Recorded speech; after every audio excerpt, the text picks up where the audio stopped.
ก่อนอื่นเขาต้องเกียมเงินไปเพื่อเสียค่าลงทะเบียน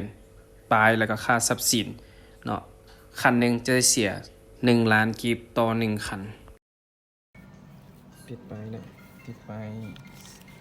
รถคิดให้สหกิเตรียมเอกสารนี่คือเอกสารใบซีใบยังยืนการเสียภาษีใบยังยืนติดนิกลายเนาะ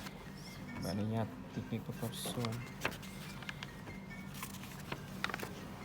และสิ่งที่สำคัญคือใบสีขาวต้องมีแล้วก็ใบยังยืนที่อยู่จากบ้านเนาะติดไปเอกสารรถคิกไอเป็นรถจีนสามารถยืนอยู่ห้องการยูท่าเสียประมาณ 4-5 แสนนี่เนาะเฉลี่ยกับประมาณ 4-5 แสนค่าเอกสาร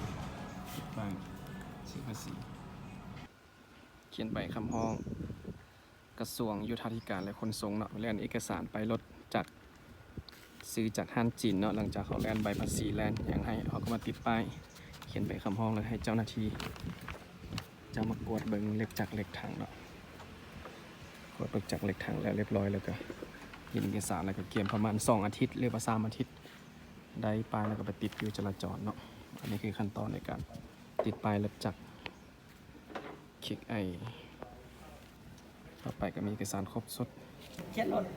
ค่าเอกสารแลนรถจักรแลนรถจักรค่าเอกสารในการชำระค่าภาษีทรัพย์สินประมาณ1 ล้านกีบเนาะ1,000ต่อ1 ล้านกีบรถจักรคิกไอ